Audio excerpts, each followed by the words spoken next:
This is Choosing Life, Addiction and Recovery. I'm your host, Susie Marsh from the Alliance Center. I know you hear me say this every week, but you may want to grab a pen and paper in case you're interested in phone numbers or in obtaining tapes of the program. I will be giving out those numbers at the end of the show. Now, this is a very interesting show today. For some of you, it will be helpful, and for some of you, it may be painful, because we will be talking about discussing the issue of sexual abuse and sexual offenders. So for some of you who are survivors, you may not want to listen to the program today. For some of you that are survivors and in a different place, it may be healing for you to hear this show. So you decide. Today we will be talking with Dr. Julie Medlin, and she's a clinical psychologist that specializes in working with sex offenders. Dr. Medlin trained in several state prisons and the federal prison system. She graduated from Harvard and then got her graduate degree at University of Florida, and she currently serves as the director of the Medlin Treatment Center, which has offices in Stockbridge and Marietta and LaGrange. The Medlin Treatment Center offers treatment for children that are acting out sexually, as well as adolescents and adult sex offenders. And I also thought the reason why some of you may be interested in this is all of the press coverage with the ice bath that the mother was giving her daughter in, or the father, whoever. Somebody was abusing this child, I think, in Marietta. So there's been so much press about that. I thought it would be helpful for people to hear more about that and to discuss that issue. So I'm so glad you're able to come on the show at last minute. Well, thanks for having me. Thanks, Julie. And, you know, so many people talk about this issue in recovery programs. There's a lot of recovering people that get into treatment for alcohol, drugs, or bulimia, or overeating, and find out within a couple of weeks or a couple of years that they have an issue of sexual abuse. The majority of the people that come to my office have been abused. Occasionally I'll see an offender, but a lot of people come after they start having these strange memories and these uncomfortable feelings.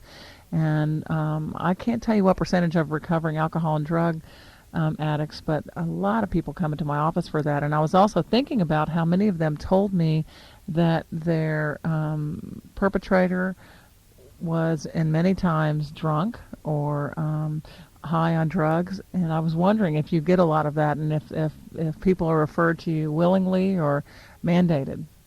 Well, we do see a lot of drug and alcohol abuse in the sex offenders, and lots of times they use that as an excuse, as a way to say I didn't have any responsibility for it. I didn't know what I was doing because I was drunk.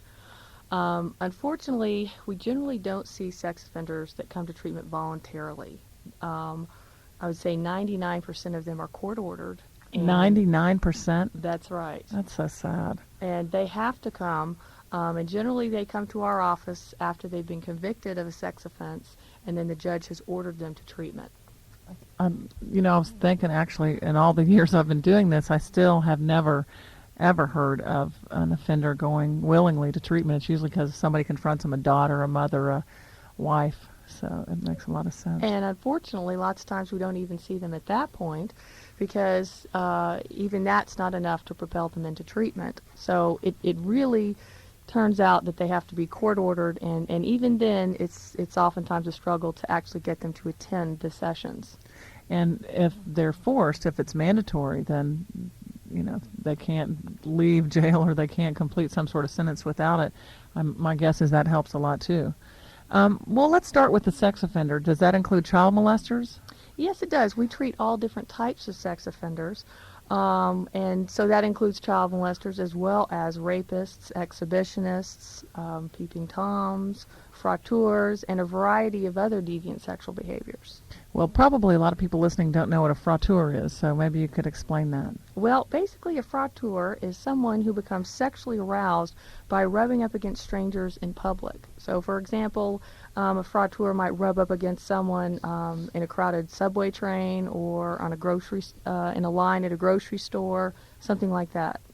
And it seems like a lot of times when that happens to women, they just ignore it, and I don't know how a lot of these fraudeurs get caught, but a lot of women just completely and totally ignore it and say, oh, it was just an accident, just a mistake. And when you work with them, that's usually that's their plan, isn't it? Right. Well, that's exactly right. And sometimes the behavior appears so subtle that the victim isn't even aware.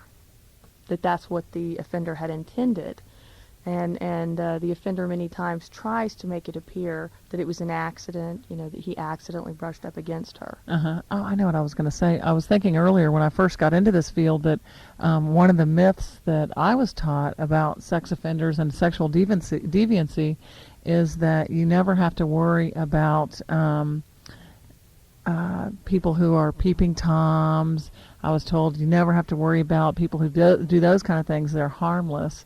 And, this was when I was a lot younger. And then when I got into this field, I was told, well, guess what? Don't most of them start out with something minor like that? That's exactly right. And it's true, we used to think in this field that those were nuisance crimes, that someone who exposed themselves or someone who peeped in windows was not a serious offender.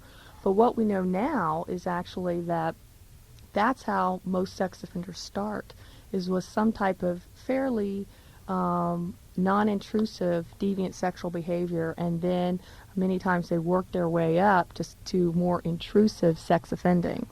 So, another thing that we also see is that there's a lot of overlap between and among those different categories. For example, someone who exposes themselves in public may also have a problem with peeping in windows, molesting children, the frottage that we talked about, that kind of thing. So there's a lot of overlap among those categories, and that a sex offender tends to have many different types of deviant sexual behaviors, not just one. And people really do still think that it's nothing to worry about, these nuisance sort of behaviors. It just drives me crazy, because I know if people would intervene earlier, we may stop somebody at age 13 from becoming I'm going to exaggerate, but anything from a rapist to a serial killer at age 25 or 30. That's right. And lots of times the judicial system does not view it as a serious crime either. So, many times an exhibitionist would only get, say, 6 months on probation and no treatment. Well, I'm going to change the subject totally for just 1 second, because I was thinking about being a woman and working in all these federal prisons. I have a friend who does a lot of prison work also, but what was that like to be, I'm thinking of the transference, countertransference issues, but what was that like to be working in a prison with all these offenders and with these men? I think that would be so hard. I'm sure people listening are wondering how a woman would do that. Well, it was a very interesting experience. I definitely had to get used to the feeling of walking across the open campus and having many, many sets of eyes on me, and that was an uncomfortable feeling. And as far as the issues of dealing with them in therapy, I think sometimes my being a woman actually helped, because a lot of these sex offenders have issues with women. And so by working with a woman in therapy, that gives them a chance to work through some of those issues, confront some of the myths that they have about women, and gives them an opportunity to have a more healthy, appropriate relationship with a woman. But how did, or I don't know how did, if that's appropriate, but all I can imagine is some of these people just sexualizing you or just trying to think of you in a sexual way. Would you have to deal with that early on in the prison? Yes, very much so.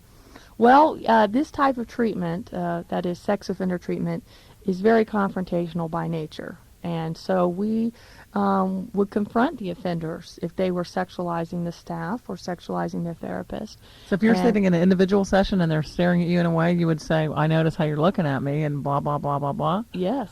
Good. That's good. Yes. I think that's how it should be. And for many offenders, that was their first chance to hear from a woman how that felt for them to be sexualized in that way.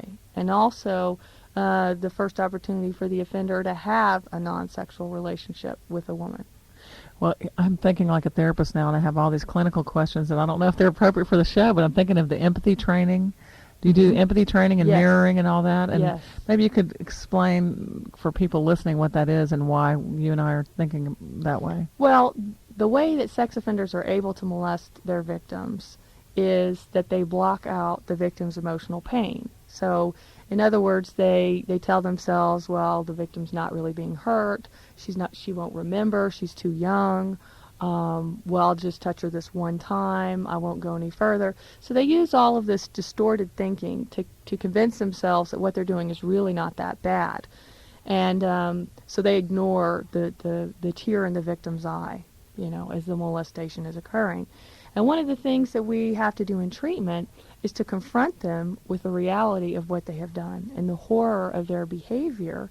And in order to do that, we use first-hand accounts from victims or survivors of sexual abuse. Good. We use videotapes.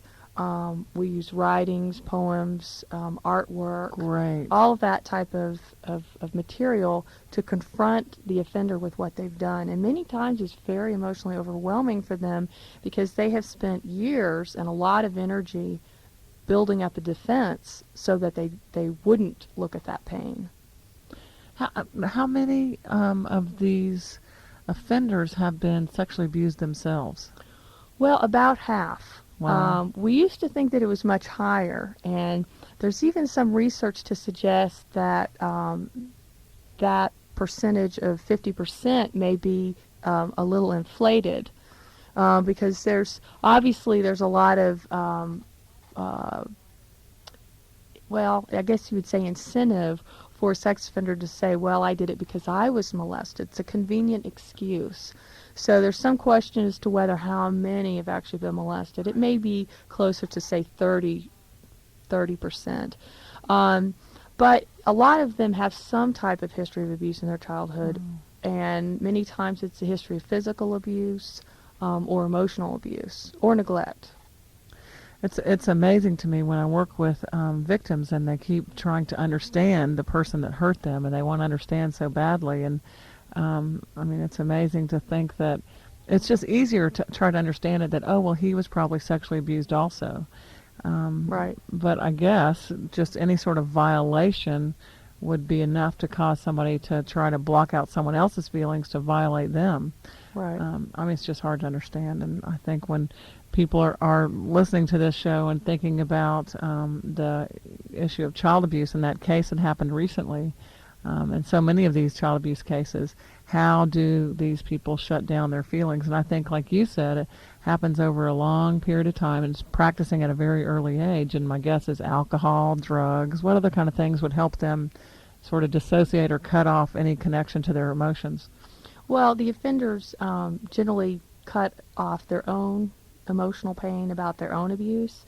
So in other words, they deny that they were abused, even though they may have been, horribly beaten every single day.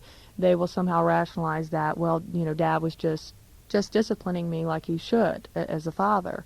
So they minimize their own pain, and by doing that, then they can easily minimize other people's pain. I get it. Okay. When they come to you, the thing you work on initially, though, is the offending and what has happened and what they're doing. Yes. And how they're acting. Later, if that person really becomes involved in their own treatment, do they start to work on their issues as a victim? Yes, they do. And that is a phase of our program. Later on, once the offender has taken full responsibility for his offending, then later on in the program, he starts looking at his own issues of abuse so that he can start developing the empathy with the victim. Well, I hate to be cynical, but what percentage of clients are going to take responsibility for their perpetration? Do you get much of that? Well, it takes a lot of work. It's a very long, involved process. And I will say that in the beginning, the overwhelming majority of sex offenders deny that they committed their offense. They're very convincing, and they're very good at coming up with a million excuses as to why they didn't do it, or if they did it, they only did one little piece of it, or it really wasn't that bad. But over the course of 2 years in treatment, our goal is to have the sex offender admit to the full range of their offense and all their offending and the impact on the victim. And I can't imagine them being willing to do that. People hate it when I say this, but when I do lectures and workshops on alcoholism, it's about 1 out of 10 really that makes it. Mm-hmm. And other professionals in the field like for me to say it's about 3 out of 10. But the truth is it's about 1 out of 10 that makes it long term, sober and dying sober instead of dying drunk. But I'm sitting here thinking it must be about the same with offenders, that the ability to really have integrity with acknowledging what they've done and seeing what has happened, I just think would be so low and so difficult. Well, I think it's a matter of degree, and so I think that we do have some success in moving them from their initial position of total denial to taking some responsibility. And our goal in treatment is to have no more victims. And I think that, the research shows that we are successful in significantly reducing the rate of reoffending. So without treatment, a sex offender has about a 60 to 80% chance of reoffending. Okay. Now, with treatment, that goes down to about 3 to 13%, depending upon the type of sex offender. Oh, now, really? Yes. So as you can see, that's a huge drop. That is a huge drop in their risk of reoffending. Now, they may not be, a fully empathic individual who has lots of insight, but the main goal here is to have them not victimize anyone else. Well, what I keep thinking of as we're talking, and probably why I'm so cynical, is I worked in Ohio, this is 10 years ago, with a client who was in treatment for sexual offense, and at the end of this, 15 weeks, 8 weeks inpatient, blah, blah, blah, 10 weeks outpatient, something like that, he was to write a letter to this 9-year-old, and the whole letter was just like it was written to a 35-year-old girlfriend. Yeah.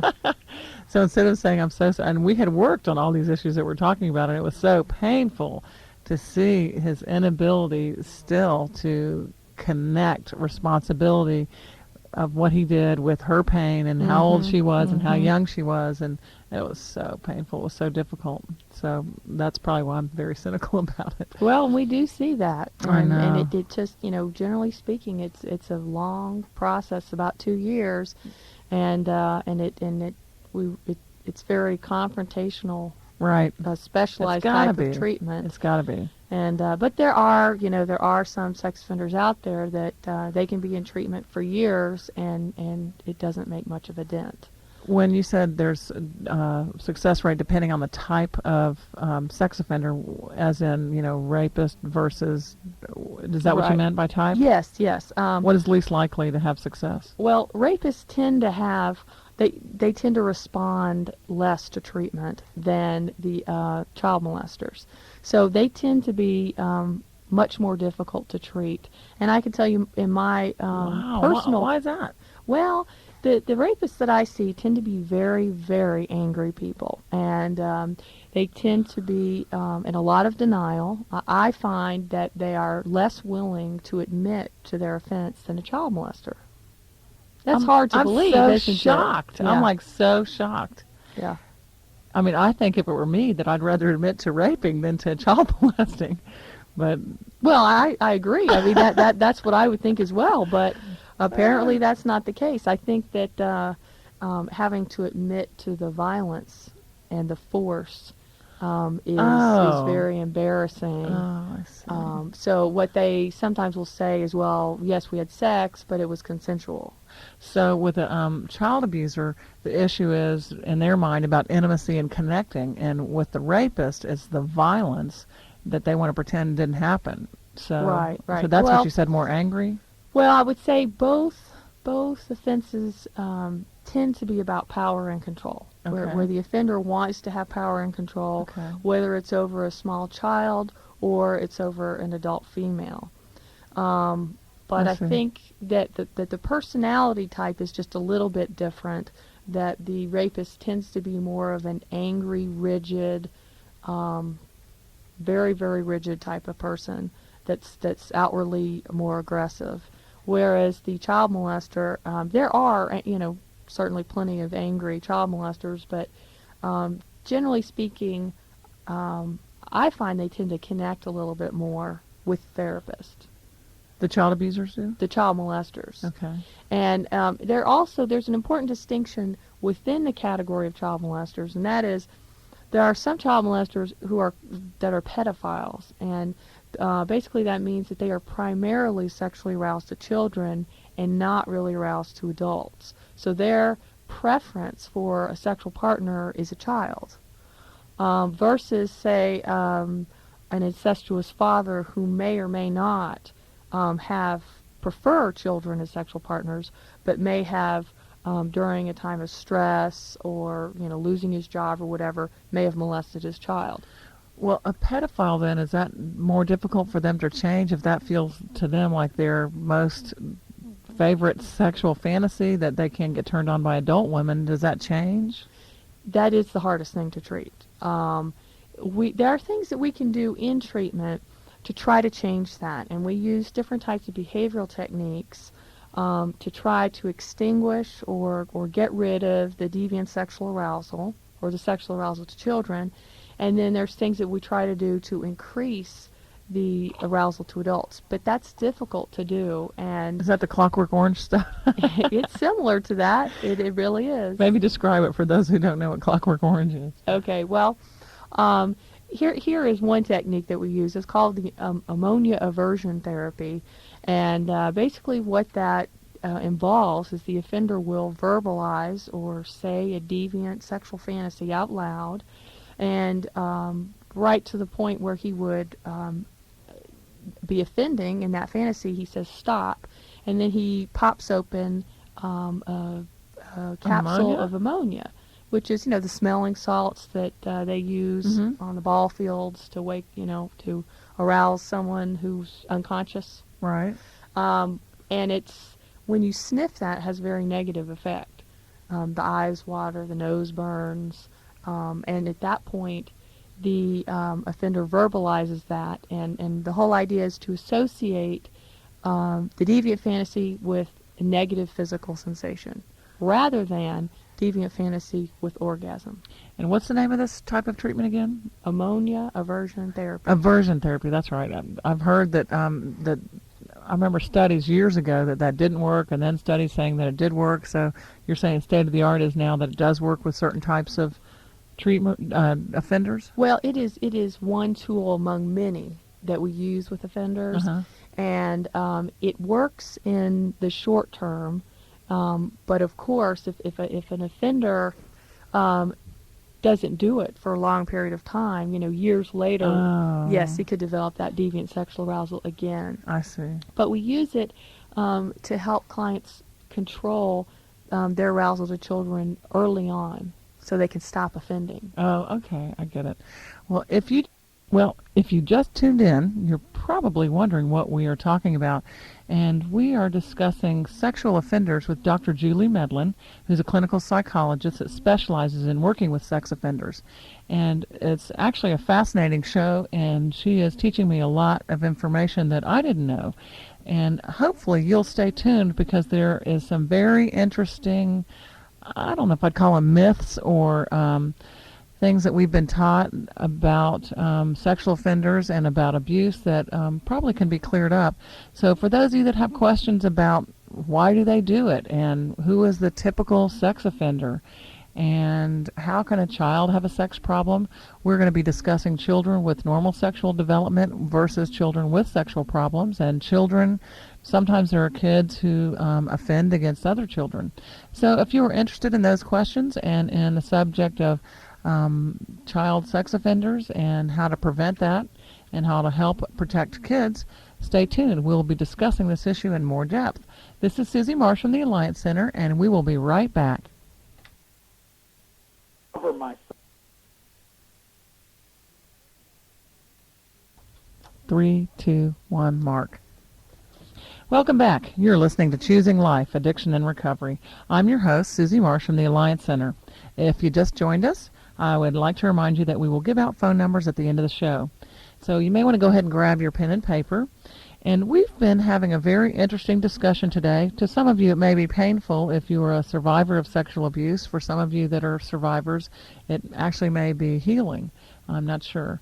So hopefully you are thinking about some of the things I mentioned before the break, and that is, who is a sexual offender, issues with children who are sexual offenders. But Julie, let's start with the first question. How can you tell who's a sex offender?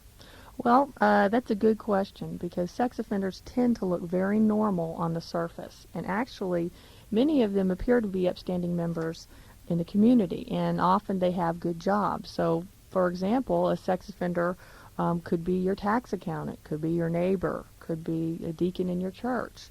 But so many people think that it's, someone from a lower class, or at least it's someone from a different culture than mine, and I think that especially a lot of people in middle-class white America want to think it's someone of a different color.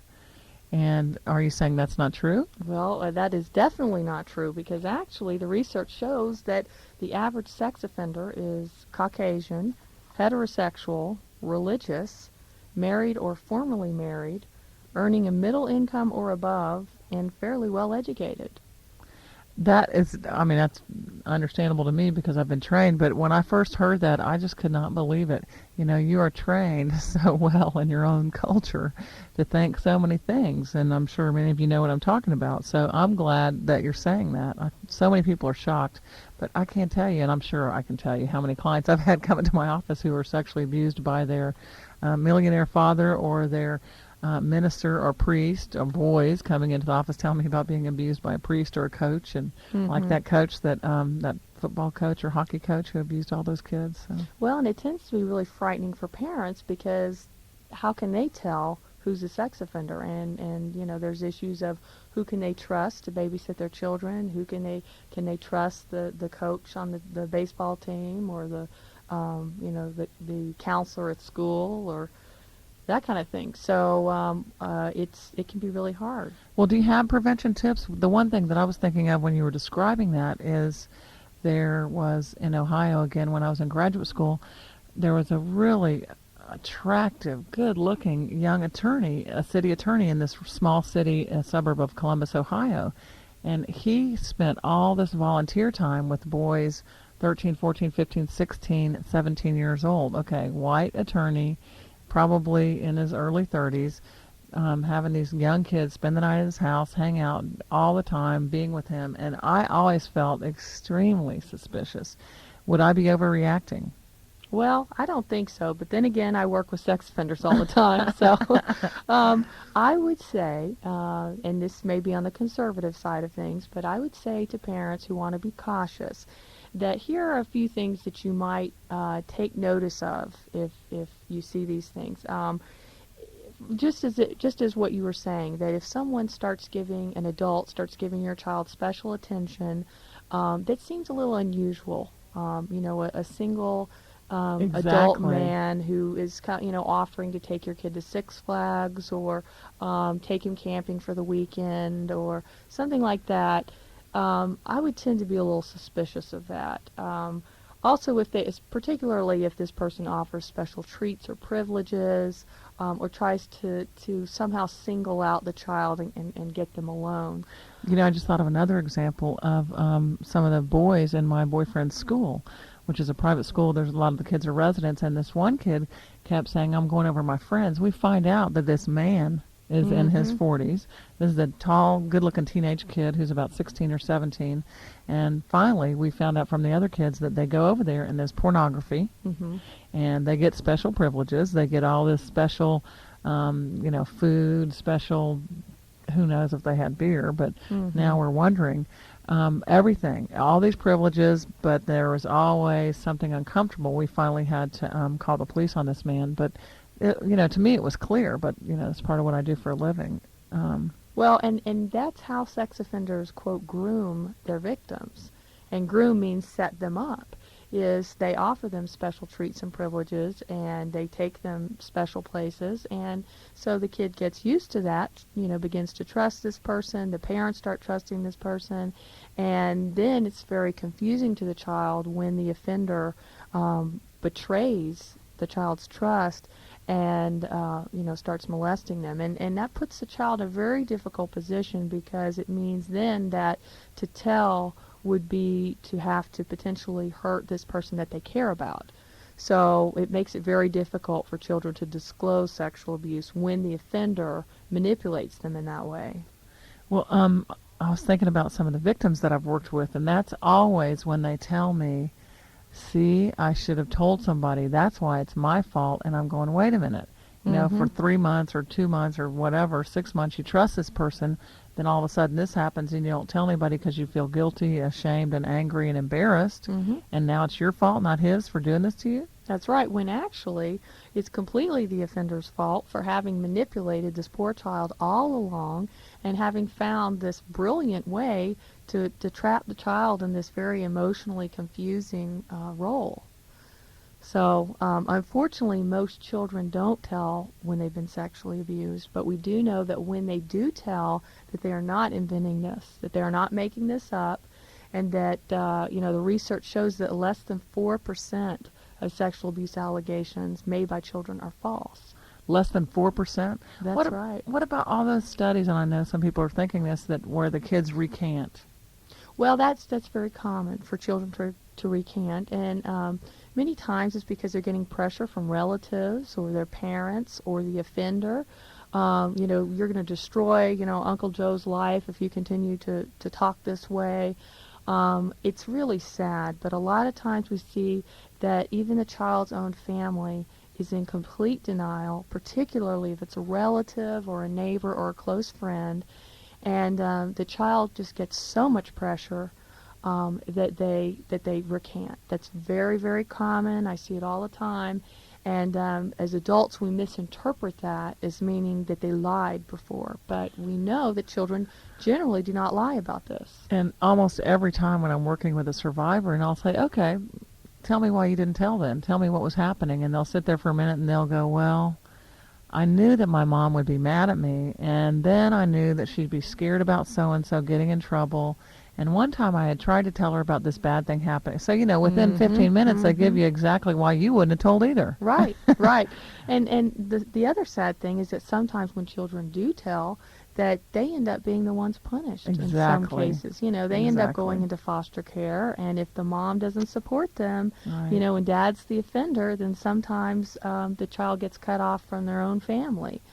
So, you hope that doesn't happen. You hope that the mother's supportive, but unfortunately, many times the family's in denial. And almost always, a lot of the kids tell me that, I found out later that this had happened to my mother also. Right. And so many times, like the perpetrators who deny their own victimization, if she's denying her, she doesn't want to admit to her daughters or sons or whatever. So is there anything else that we would want to look for if I were a parent worried about adults or people being involved with my children? Are there any other signs that I would... Well, one thing to look for is any behavioral changes in your child. So if your child is having, starting to act out sexually, like especially for a young child, if you notice the child's masturbating a lot, or playing with themselves a lot, or touching the dog sexually, that kind of thing. If they have sleep problems, if they're wetting the bed, if they seem more depressed, their mood changes.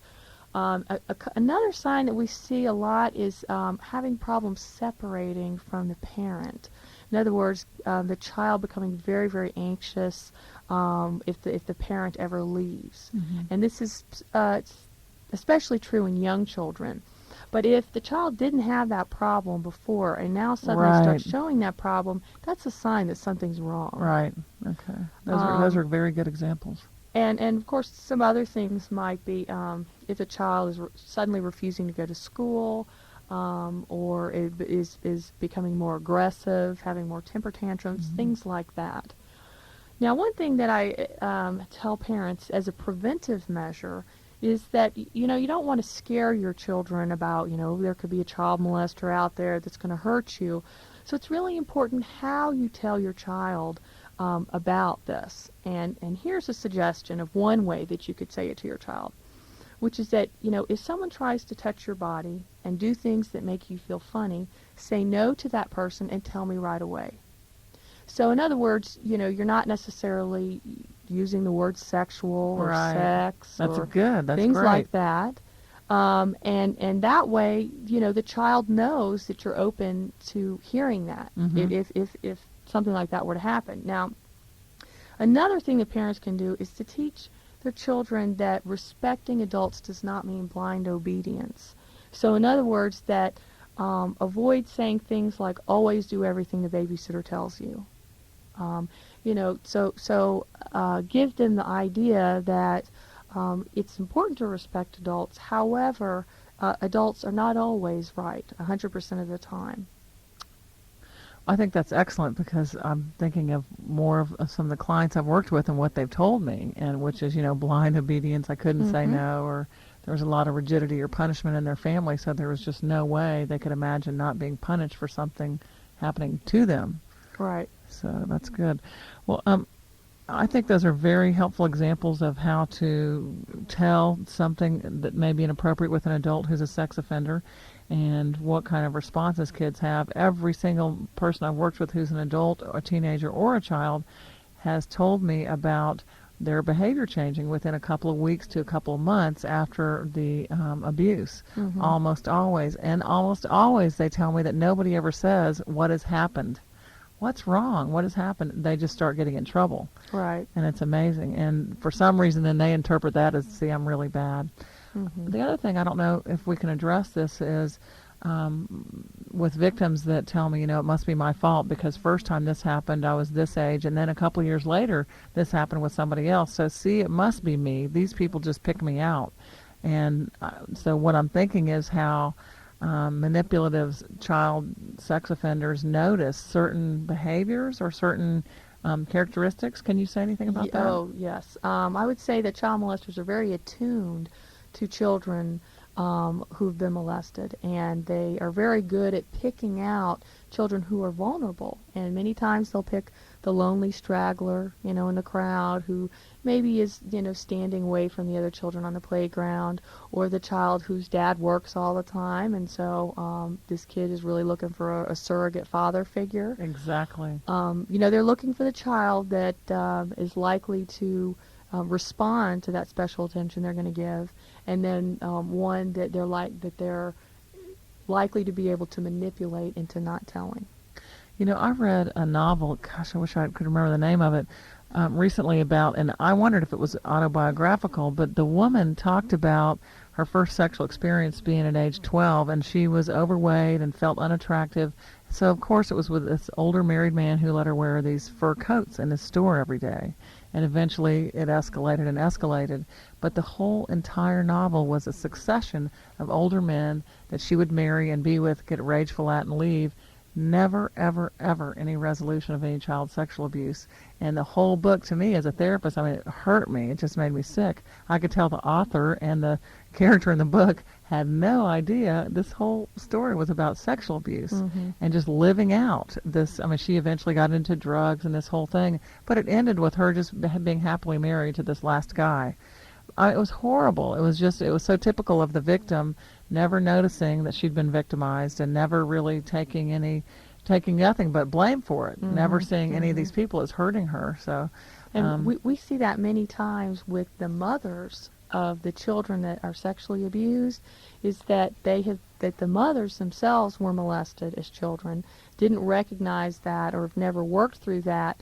Then they unwittingly marry a sex offender who then molests their child. Exactly. And then the biggest irony of all is that when the child then discloses the sexual abuse to the mother oftentimes is in complete denial about it and says, well, that couldn't have happened to you, and that kind of thing. And you would expect that actually the mother would be more sensitive to that, given that she had experienced that. Exactly, and it seems opposite. The opposite, yeah.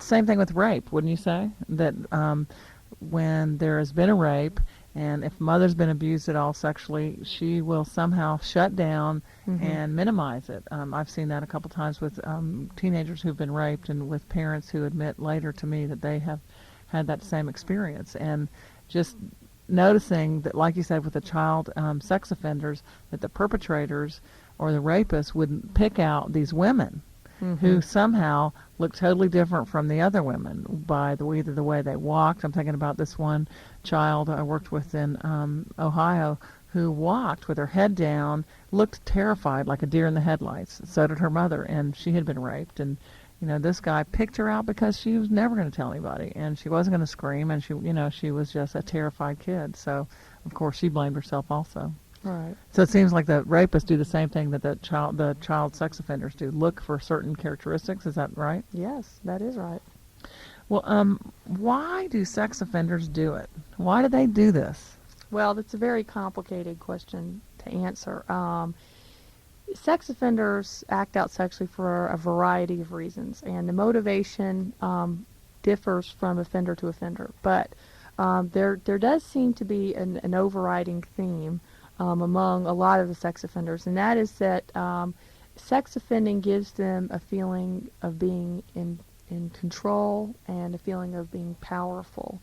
And also for some of them, it's a way to distract from their feelings of anxiety or depression or inadequacy, that kind of thing. And when they are, many sex offenders talk about that when they're offending, there's some high to that they're able to get away from. The adrenaline rush or something? Right. Knowing that they shouldn't be doing it, that it's wrong, that they could get caught.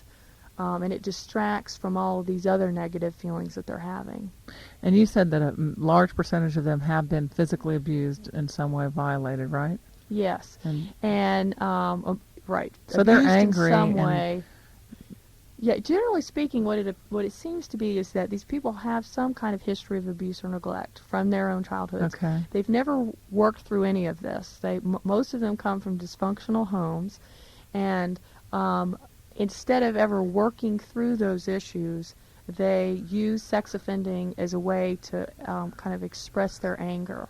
And for many of them, they felt controlled and abused as children. They felt they had no control when they were being abused. So now they want to feel that sense of control when they abuse someone else. Right. You know what I'm thinking of, and I meant to tell you this during our break, but I don't know if you heard of Pee Wee Gaskin, who's one of the only murderers on death row who managed to kill somebody while he was on death row.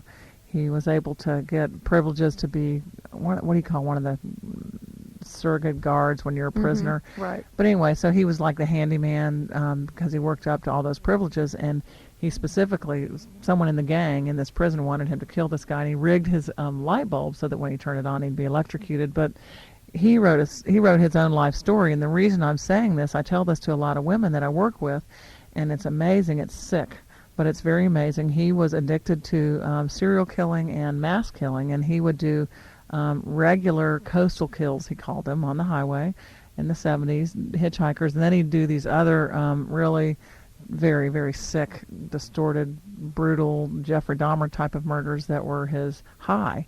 And he talked about how, in this book, the only difference between the women he kept alive were if they were nice to him. The women that were mean to him, that made him angry, he killed immediately. The ones that were nice, he kept alive and tortured them longer. And I know it's so sick, but the reason I say that is so many women that come to me that have been abused try so hard to get out of their victimization by being kind to people who are rude to them. And I work so hard to teach them, anger and standing up for themselves and saying no and not being codependent. And to me, this was the perfect way to convince myself and other women, you can't do that.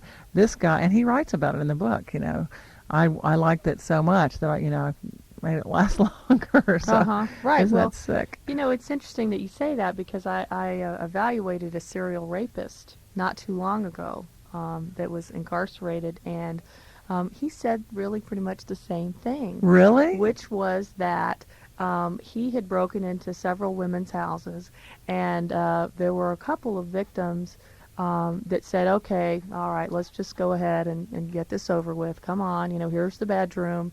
And he said he was completely uninterested, that this was boring to him, that there was no challenge, there was no, the struggle wasn't there. And so he was not sexually excited. And in some of the cases, he just left. So the ones that said, help, no, stop. That's right. That was ones he feeding raped. into his control. Need for control and power. I am so glad to hear that. I mean, that's good to know. Okay, come on, here it is. That's right. That's funny. I heard, this is a true story. A friend of mine who's a therapist was, somebody broke into her home and she was about to be raped, and she was praying and praying and praying, and finally she looked him in the eye and she said, this is going to sound so trite, but it's true. She said, your mother really loved you. And he got up and walked out. Wow. That's quite a story. I mean, it's true. She really did it. But I couldn't believe that. Okay, we have kind of disintegrated here. What are we talking about? Well, you know what we have to do, because we're being so interested in our discussion here that we're not getting to some of our most important things. And I wanted people to understand children, and children that have sexual issues, and children that have sex problems. So you do work with kids who molest other children, right? Yes, I do. Yeah, we work with the whole age range, age 3 all the way up to adults. So one of the biggest areas of our practice now is that we're getting lots and lots of children that have been molested that are now acting out sexually against other children.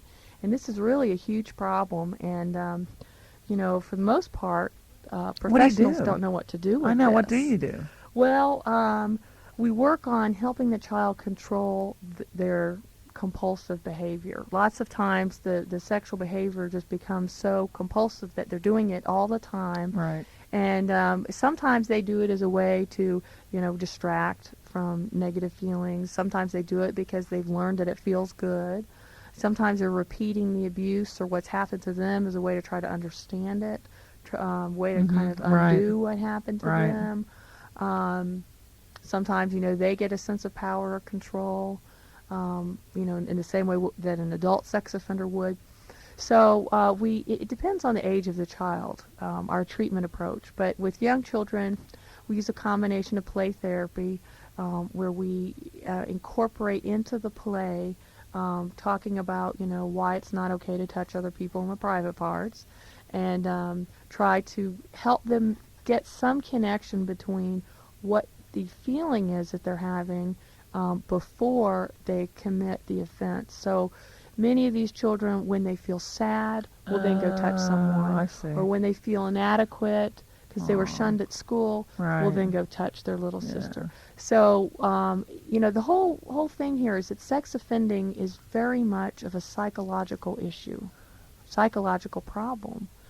So it's not just a behavioral problem. It's really about how the person deals with emotions and feelings and history of abuse and that kind of thing.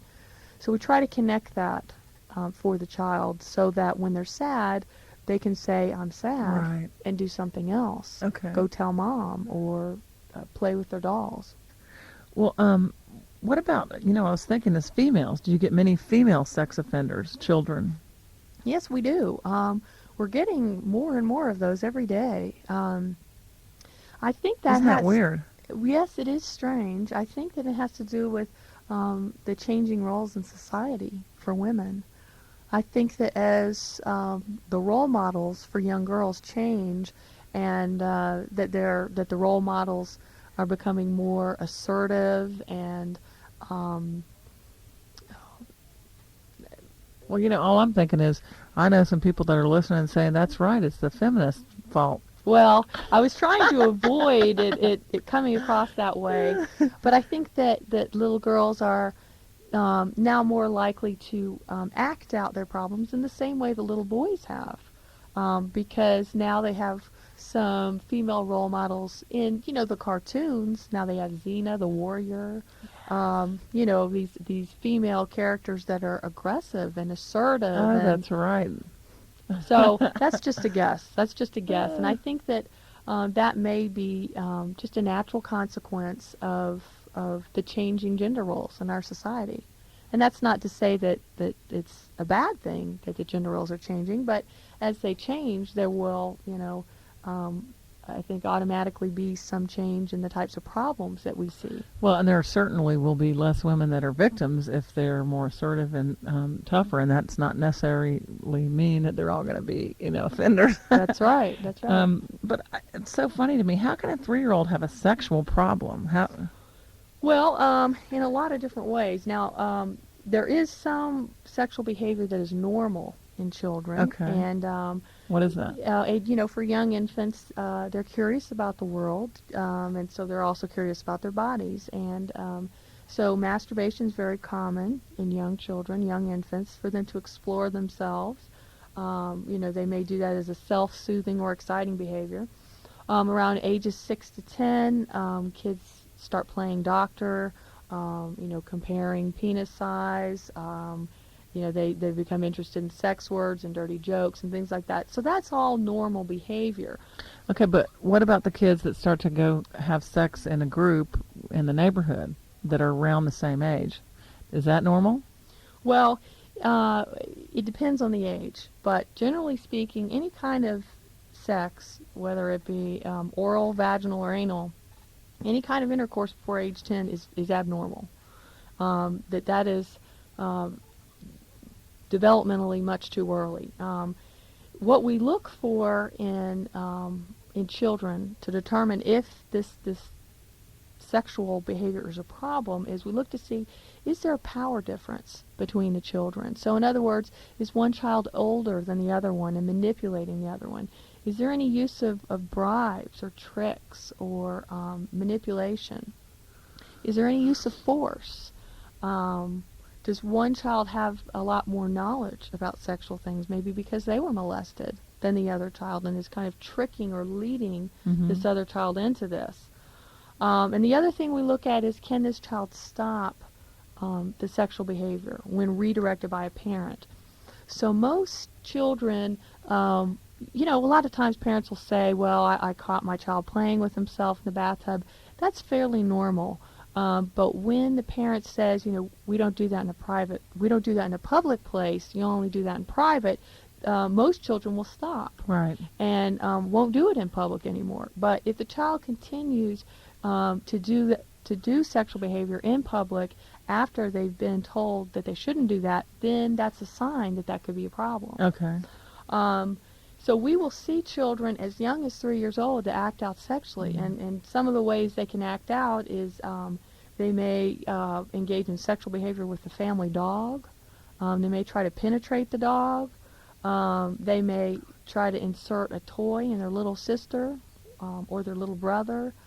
They may try to manipulate other children in the neighborhood to engage in sexual play. But the main thing for parents to look at is there a power difference between the two children?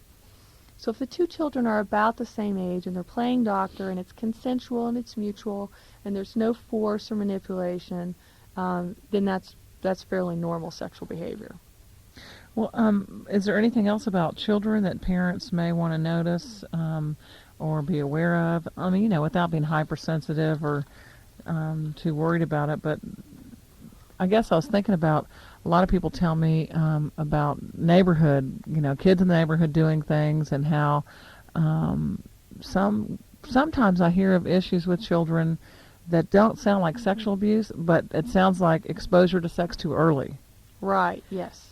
And it seems to cause, like you said, maybe a compulsivity around sex, but I mean, I don't even know if that can be treated, but I guess for those that don't know what I'm talking about that are not therapists, that sometimes children start to explore sexually, especially if there's an older kid who was maybe introduced to sex by somebody who offended, and then they all start to play doctor and play around, but there's no coercion, no manipulation, but they're doing it a lot, frequently and often, and that kind of stuff. That seems to just cause like maybe obsession with sex. I don't know. What do you think? Well, that is a problem, and we do see that a lot. One thing I would say to parents is do not leave pornography laying around the house. Definitely lock up those magazines and videos, because we see a lot of children that have gotten hold of these materials, that are fairly young, and then they try to act out that behavior, and those images really stick in their minds, and they really want to know more about it because they're very curious. So that's I think that's what you're talking about when you say this, early exposure to sexual material that's just not appropriate for their age. And many times that's also one way that offenders will manipulate children into sexual contact with them, is by using pornography to say, hey, look, they're doing it, now let's do it, let's us do that. Now I would say, going back to your comment about kids in the neighborhood getting together, I would say that if you notice that there's an older child that tends to always hang around the younger children, that might be a red flag, something to think about, because we treat adolescent sex offenders, and many times what we see is that these adolescents would put themselves in positions with younger children, and that they would avoid kids their own age, and they would, offer to be the babysitter at church, or they would kind of get all the young kids together in the neighborhood and kind of be the band, the leader of the pack. And that can really be a sign that there's something else going on. Right. Not always, but it can be. And just as a rule of thumb, if a child is 3 or more years older than the other child, then automatically there's a power difference. So if you have a 6-year-old and a 9-year-old, then that's automatically that the 9-year-old has a lot more power than the 6-year-old and is probably manipulating the younger one. Now, clinically, we also look at the 2-year age difference because you really have to look at the developmental age of the child. So, but 3 is definitely 3 and over. I get it. Definitely, it's a power difference. So a lot of us that are therapists are trying to look at the 2-year difference, but really if I'm just a parent wanting to wonder about what's happening here with this older kid, 2 years they may be emotionally immature and they may still fit in with that age range, but at 3 years difference there's usually a lot more power that kid would have, because they would know more or be able to do more or have more capabilities. Right. Okay. But 2 children of the same age, one could be manipulating the other one even if they are the same age. Okay. So it depends on the dynamics in the relationship. So I think the most important thing that parents need to think about and be aware of is education. And could you say just a little bit more, and I know we mentioned it earlier, about how they can talk to their kids and make them feel safe and careful without making the kids paranoid and overly concerned, and how to do that? I mean, that's a tough question to answer, but I think that's the thing I hear over and over from the survivors that I work with, which is, I couldn't tell. Mm-hmm. Well, I think the kids need to know from their parents that it would be okay for them to go to them and talk to them about this. So the parents need to have an open attitude, an open manner about saying to them that if someone touches you in a way that makes you feel uncomfortable, it's okay to come tell me. I want you to come tell me about that. So, parents can give that message in a number of ways. Well, I just like it that you say, don't say sex and don't say abuse. I never even thought of that. Now it seems so obvious. That's the most important rule to me when I think about kids is never say anything that would frighten them or make them more anxious. And that's so simple to put it in those terms if you feel uncomfortable. Right. So that's helpful.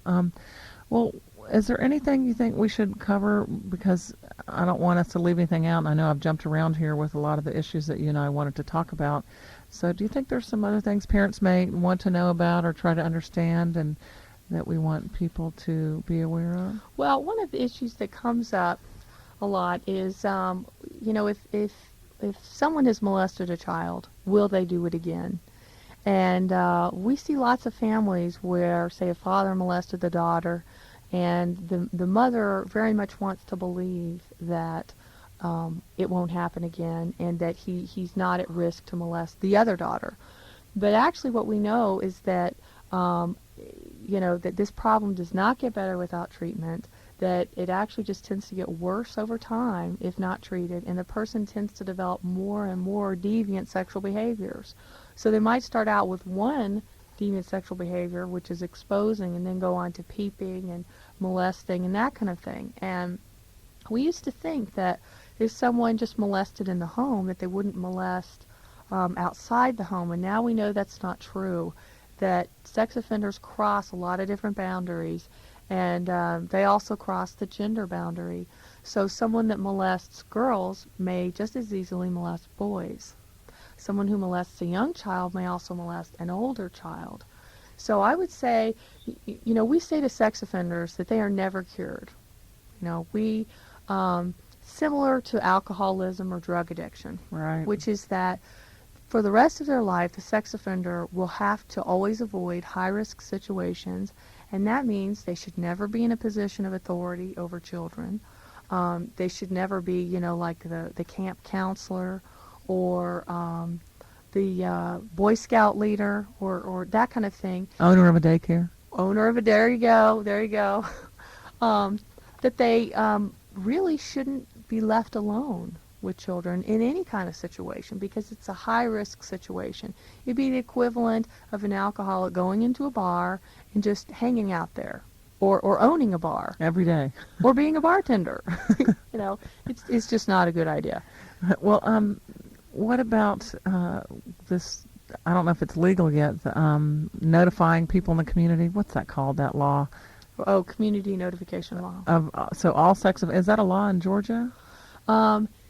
It is that sex offenders are now required to register in Georgia. Okay. And my understanding is that it varies from county to county as to how the public gets that information. So I believe that it was in the media not too long ago that I want to say Mitch Scandalakis's district or area is the sex offenders have to register, and their names are posted on the internet. I believe it's one of the local counties in Metro Atlanta, and but that varies. In other counties, the sheriff has a list at his office where people have to go in. And just as a side note here, I will add that there's been some research done on which type of child is likely to be most targeted by a child molester, and it's the neighbor's child. So it's usually someone in the neighborhood. That's right. Well, it's usually someone that the offender knows. So it's either a relative or a cousin, or a neighbor or a friend of the family. So very few, I think it's less than 8% of child molesters target strangers. So that idea of a child molester, driving by and whisking a child off the street, yes, it happens, but that's not the norm. Wow, I really didn't know that at all. That's amazing. So that probably also helps take more shame out of it for the kids who think it must be me. It's just that that's right. They know somebody they know. Well, and a sex offender's more able to manipulate someone that they already have a relationship with, right? That kind of thing. That makes sense. So another thing that I did want to note is that lots of times when we see sex offenders, they of course deny their offense and say, I never did anything. And once they do admit, many times they'll say, well, I did it, but just this one time, and haven't done it before. And actually, the research shows that child molesters commit 25 molestations before they are ever arrested for the first time. 25. That's right. And also that... Wait. Do you do group? Do you say this in group? Yeah, so then you read the statistics? Yes, we do. Yes, we do. So when they try to, sell us that line, we say, well, actually, the research shows otherwise. And here's another interesting piece of information is that without confidentiality in treatment, child molesters will admit to 2 offenses. Now, with confidentiality, in other words, when they are promised that nothing bad's going to happen to you if you reveal this information and it will be kept private, with confidentiality, they admit to 55 offenses of molesting. I can't believe it. Yeah. Ew. So generally speaking, when someone gets arrested But there is no confidentiality. Well, that's true. This was a research study. Oh. So they were able to, I'm not sure how they did it. They may have done it through anonymous questionnaires. Okay. But because if one of your clients